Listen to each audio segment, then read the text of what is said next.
तो hello everyone, welcome back to my channel students. हमने 11th chapter का 11th standard के इकोनॉमिक्स का चैप्टर स्टार्ट किया हुआ है। ओके, उसमें मैंने 3 चैप्टर्स आपको सिखाया हुआ है। आज हम लोग 4th चैप्टर का सेकेंड वीडियो शूट करने जा रहे हैं। तो बेसिकली इसकी फर्स्ट हमने जो वीडियो है उसमें हमने क्या क्या देखा है, इकोनॉमी के इंट्रोडक्शन देखा है, देन रेवेन्यू डिवीजन देखा है, उसके बाद हमने कुछ फीचर्स देखे हैं। तो ये सारी चीज़ हमने फर्स्ट चैप्टर में देखी हुई है। देन एग्रीकल्चर इकोनॉमिक डेवलपमेंट भी हमने फर्स्ट लेक्चर में देखा हुआ है। तो स्टूडेंट्स आज हम लोग सेकेंड से स्टार्ट करने वाले हैं। ओके, तो फर्स्ट लेक्चर में हमने इंट्रोडक्शन देखा है, division administrative division of Maharashtra देखा है। There are 6 administrative division. Then some of the features is there. Then economic development of Maharashtra में we have seen about agriculture, then their problems, then measure taken by the government, and after that we have seen about industries as well. Then for FDI, what is FDI, foreign direct investment. Okay, then few general problems in industry sector, then a measure undertaken by the government for that purpose. Then next one is service sector. What is service sector, जो मैंने आप लोगों को एक short clip में बताया भी हुआ है। Okay, then core area of economic infrastructure भी हमने देखा हुआ है। देन हमने सोशल इंफ्रास्ट्रक्चर देखा हुआ है। स्टूडेंट्स आज हम लोग स्टार्ट करने वाले हैं सोशल इंफ्रास्ट्रक्चर के number 1, major taken to develop the social infrastructure. देखिए, तो बेसिकली गवर्नमेंट इस सोशल इंफ्रास्ट्रक्चर को डेवलपमेंट के लिए करने के लिए क्या करेगी, मेडिकल हेल्थ को इम्प्रूव करेगी, एजुकेशन को इम्प्रूव करेगी। ओके, तो सबसे पहला पॉइंट है एजुकेशन। स्टूडेंट्स हम देखते हैं कि education play main important role in the economy for development. Okay, क्योंकि जितना ज़्यादा पढ़ा लिखा इंसान रहेगा उतनी ज़्यादा क्रिएटिविटी आएगी, उतनी ज़्यादा डेवलपमेंट होगी, इकोनॉमिक ग्रोथ होगा, इकोनॉमिक डेवलपमेंट होगा। Okay, so education is the consider as one of the basic human needs right now, and it form the backbone of social economic of an country। मैंने अभी आपको पता है जितने देश के लोग पढ़े लिखे रहेंगे उतनी ज़्यादा ही इकोनॉमिक डेवलपमेंट देखने के लिए मिलेगी। सो education is an significant aspect of human resource development, that is HRD। In the present scenario, India is getting advantage of highest demographic dividend due to maximum percentage of young population in the country। इसीलिए यहाँ पर क्या है, यहाँ पर unemployment की category भी बहुत ज़्यादा है। क्यों? क्योंकि यहाँ पर जितनी ज़्यादा यंग पॉपुलेशन उतनी ज़्यादा अनएम्प्लॉयमेंट भी है। क्यों? क्योंकि लोगों के पास ना ही उतना ज़्यादा एजुकेशन है, ना ही स्किल्ड इम्प्रूवमेंट है। तो उन सारी चीज़ों के लिए education is most important. Okay, so therefore become a priority at the national level or state level is an education. So Maharashtra state has implemented various education schemes to achieve the goal of education. So there are 4 education: primary, secondary, higher secondary and higher education। अगर मैं 8th standard 1st to 8th standard की बात करूँ तो हमारा primary में आ जाता है। देन अगर मैं 8 से 10th स्टैंडर्ड की बात करूँ तो वो सेकेंडरी में आ जाता है। और जब आप 11th 12th में जाते हो तो वो हायर सेकेंडरी आता है। उसके बाद की जो भी एजुकेशन होती है वो हायर एजुकेशन में आती है, चाहे वो आप ग्रेजुएशन का कोई भी पार्ट करें। करेक्ट है? ओके, सो सबसे पहला आता है प्राइमरी एजुकेशन। प्राइमरी एजुकेशन क्या है स्टूडेंट्स? वो बच्चे जो 6 से 14 साल के एज ग्रुप के बीच में हो, वो RTE के अंडर में आते हैं। क्या, कौन सा एक्ट है वो? Right to education act. ठीक है, तो इसमें बेसिकली होता क्या है, फ्री एंड कंपलसरी एजुकेशन होता है। ओके, एंड अंडर सर्व शिक्षा अभियान भी होता है। तो बेसिकली इसमें कितना एक्सपेंडिचर गवर्नमेंट ने खर्चा किया है, तो 19,486 करोड़ 2016 एंड 17 के बीच में गवर्नमेंट ने स्पेंड किया है फॉर अ प्राइमरी एजुकेशन। यहाँ पे दिया भी है ईयर के बीच में 1st to 8th स्टैंडर्ड में कितने बच्चों का नए स्कूल गए, कितने बच्चों का एनरोलमेंट हुआ है, कितने नंबर ऑफ़ टीचर्स को एम्प्लॉयमेंट दिया है गवर्नमेंट ने, और पीपल टीचर्स रेशो भी यहाँ पे दिखाया गया है। देन नेक्स्ट आता है हायर सेकेंडरी एजुकेशन और हायर सेकेंडरी, ठीक है। तो यहाँ पर जो दूसरा आता है वो आता है राष्ट्रीय माध्यमिक शिक्षा अभियान आता है, जो गवर्नमेंट ने लॉन्च की 2009 में, ठीक है। And basic objective is to improve the access as well as quality of secondary education, okay. During the 16-17 state government ने इस पर कितना एक्सपेंडिचर किया, 16,089 करोड़ एक्सपेंडिचर किया for improve the quality of education. यहाँ पे भी आपको एक सिनारियो दिया हुआ है, एक टेबल दिया हुआ है जिसमें आपको दिख रहा है नंबर ऑफ़ स्कूल कितने हैं इसके लिए, देन टीचर एनरोलमेंट कितना हुआ है बच्चों का, टीचर्स कितने हायर हुए हैं और इनका एक रेशो दिया हुआ है। नेक्स्ट आता है हमारा हायर एजुकेशन। तो हायर एजुकेशन में यूनिवर्सिटीज़ आती हैं जो डिग्री कॉलेज को एनरोल करती हैं, ठीक है, जो डिग्री कॉलेज से अटैच्ड होती हैं। तो बेसिकली वो सब क्या करते हैं, वो हायर एजुकेशन प्रोवाइड करते हैं।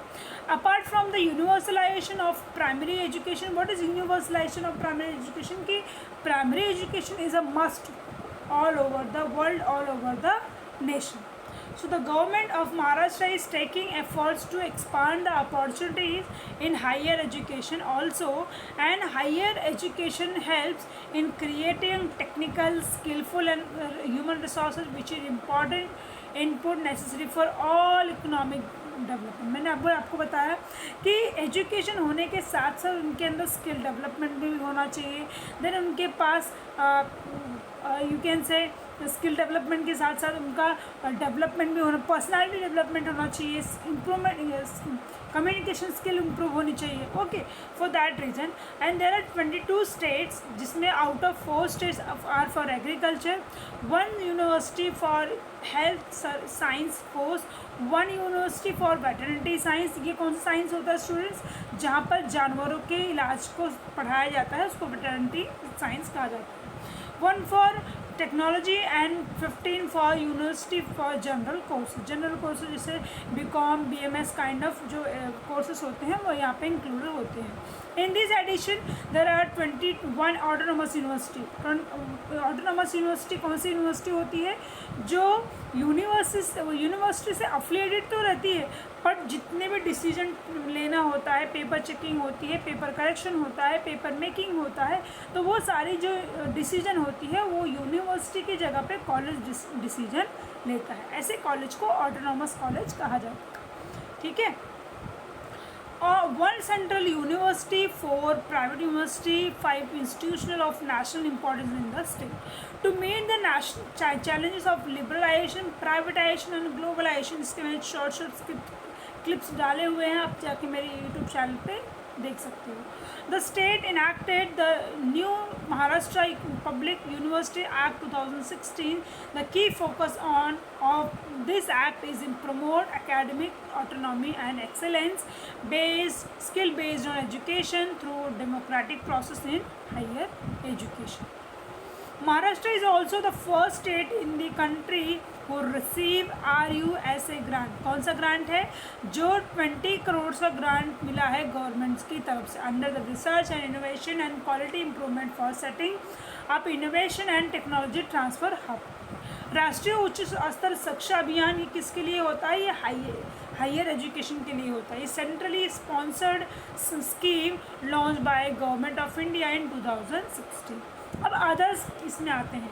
सबसे पहला आता है इंक्लूसिव एजुकेशन। वो ये एजुकेशन उन बच्चों के लिए होता है जो फिज़िकली इनेबल्ड होते हैं, फिज़िकली डिसेबल होते हैं, जिनको स्पेशल केयर और स्पेशल नीड की ज़रूरत होती है, वो टाइप का एजुकेशन होता है इंक्लूसिव एजुकेशन। गर्ल्स एजुकेशन, या स्टूडेंट्स आज के टाइम में बहुत सारे ऐसे स्टेट्स हैं जहाँ पर गर्ल्स की सेफ्टी को लेकर आज भी क्वेश्चन मार्क है, तो उनके लिए गवर्नमेंट ने बहुत सारे एफर्ट्स लगाए हैं। जैसे गवर्नमेंट गर्ल्स के एजुकेशन को प्रमोट करना, उन्हें फ्री एजुकेशन प्रोवाइड करना टिल हायर सेकेंडरी लेवल तक, उनके बस पास को फ्री ऑफ कॉस्ट करना, ओके। जो रूरल एरियाज़ में गर्ल्स रहती हैं उनको बाईसाइकिल प्रोवाइड करना, जो जिसका घर स्कूल से 5 किलोमीटर अवे है, ओके। ये सारी चीज़ें किसने इंट्रोड्यूस की है?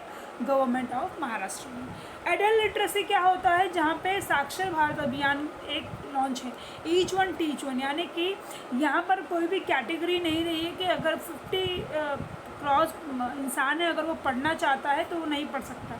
तो यहाँ पे एडल्ट लिटरेसी का मतलब होता है to increase the adult literacy in state innovative scheme like each one teach one like Saakshar Bharat Abhiyan are implemented with community participation. Okay, and last आता है tribal education. What is tribal education students? जहाँ पर जो पिछड़े वर्ग या पिछड़े वर्ग के लोग हैं या पिछड़े कास्ट के लोग हैं, उनको अर्लियर टाइम में एजुकेशन की में एनरोलमेंट नहीं मिलता है, उनके लिए भी गवर्नमेंट ने बहुत सारा काम किया। जैसे कि क्या किया, government of Maharashtra has introduced residential ashram school in tribal area of the state and tribal students are provide accommodation, food, uniforms, educational material, other concessional free of cost, and there are 556 added ashrams school in a state. So government have hostel facility is provided at division, district, taluka level to encourage tribal students to pursue the higher studies। जैसे मैंने जहाँ से MA economics किया है students, उस college में जितने भी लोअर बैकग्राउंड के या लोअर कास्ट के लोग थे, उनको उस कॉलेज ने फ्री में अकोमोडेशन दिया था। अकोमोडेशन का मतलब होता है उनको फ्री में रहने के लिए, खाने के लिए दिया था। एंड प्लस जब भी वो ट्रैवल करते थे, उनको फ्री ऑफ कॉस्ट क्या मिलता था, ट्रैवलिंग अलाउंस भी मिलता था। तो ये सारी चीज़ें किस लिए गवर्नमेंट करती है? For improvement of tribal education. ठीक है, देन नेक्स्ट आता है हेल्थ सर्विस। तो स्टूडेंट्स यहाँ पे हम लोग हेल्थ सर्विस देखने वाले हैं आज के लेक्चर में। हेल्थ सर्विस की अगर बात करें तो there are 1814 primary health centre in and 360 communities health centre. Community health centre का मतलब क्या, जो स्पेसिफिक कल्चर और रीजन के लिए बनाया गया हो या रिलीजन के लिए बनाया गया हो। जैसे पारसी, मैंने बहुत सारे हॉस्पिटल्स देखे हैं जो स्पेसिफिक पारसी के लिए है या स्पेसिफिक मुस्लिम्स के लिए है या स्पेसिफिक जो बैकवर्ड कम्युनिटीज़ है उनके लिए बनाया गया है। Okay, on 31 March 2017 government of Maharashtra also emphasized on program to strengthen health system in rural and urban areas through National Rural Health Mission and National Urban Health Mission as well. So these programs include determines the like sanitation, hygiene, nutrition, safe drinking water. Government of Maharashtra has created 3 tier cities. पहले tyre city में क्या आता है students, जहाँ पे primary, जहाँ पे at least लोगों को प्राइमरी हेल्थ सेंटर मिल सके, कम्युनिटी हेल्थ सेंटर मिल सके। प्राइमरी मतलब क्या, आप सबके एरिया में एक तो कोई छोटा सा गवर्नमेंट हॉस्पिटल होगा जहाँ पे आपको जो प्राइमरी इश्यूज़ होते हैं एटलीस्ट वो रिजॉल्व हो जाते हैं। दूसरा आता है सेकेंडरी, जहाँ पर आपको डिस्ट्रिक्ट लेवल पे एक ढंग का हॉस्पिटल मिल जाता है, उसमें कुछ ना कुछ तो फैसिलिटीज़ एक्चुअली होती है। और 3 टायर सिटी जो होती है वो वेल इक्विप्ड होती है, यानी कि वो मेडिकल कॉलेज होता है, स्पेशल सुपर स्पेशलिटीज़ के साथ होती है और मेजर लोकेशन पे होती है, उसको कहते हैं 3 टायर सिटीज़। टूरिज़्म आता है, टूरिज़्म से भी इकोनॉमिक डेवलपमेंट होता है यहाँ का। तो महाराष्ट्र अट्रैक्ट में tourism from different state and abroad to promote the state as leading tourism destination. The government has formulated tourism policy 2016. कौन से ऑब्जेक्टिव? सबसे पहला महाराष्ट्र को लीडिंग टूरिस्ट डेस्टिनेशन बनाना है 2025 तक। देन अट्रैक्शन ऑफ इन्वेस्टमेंट होना चाहिए एटलीस्ट 30 करोड़ का। Then to create 1 million additional job opportunities in industries. So Maharashtra Tourism Development Corporation is the nodal agency for implementing of these policy in the state. MTDC organized different events such as Ellora Festival, Elephanta Festival.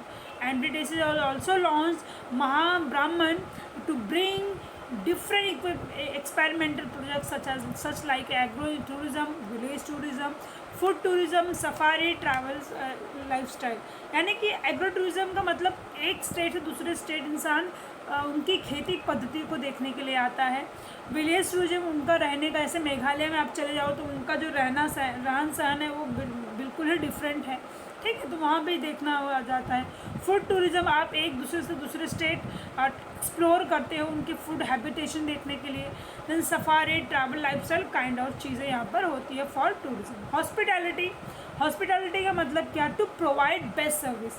that is called as hospitality. So hospitality is a much broader industry than other industry. It has grown manifold in Maharashtra due to flourishing tourism.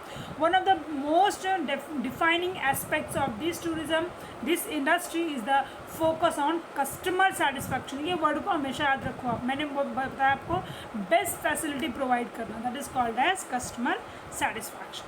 Okay, hotel tourism is one of the sector of hospitality industry. Many forms of transportation that cater to the tourists as are also part of this business, like airlines, Mumbai cruise, Goa cruise ship, Francia train, Briquetrain, restaurant, general tourism, event management are also part of this sector. And next आता है entertainment industry. Entertainment industry क्या, जैसे आपको पता है मुंबई बॉलीवुड के लिए बहुत ज़्यादा फेमस है. So India produce the largest number of film in the world and Maharashtra has also played a remarkable role on this. So entertainment sector of Maharashtra generate employment opportunity to larger number of people. Kolhapur has been the worth mentioning city for region film. Mumbai is popularly known as for the Bollywood. Great impact on global film industry. जैसे कि entertainment industry में यहाँ पे अगर regional film की बात करें तो Kolhapur is the mention for the regional films. ठीक है, जैसे आप सबको पता है कि हर स्टेट से लोग यहाँ मुंबई में आते हैं अपना करियर बनाने के लिए, for acting, for dancing, for anchoring, for anything. तो बेसिकली यहाँ पे भी क्या होता है, टूरिज़्म कहीं ना कहीं से क्या होता है, अट्रैक्ट होता है, यानी कि इकोनॉमिक ग्रोथ एंड डेवलपमेंट होता है.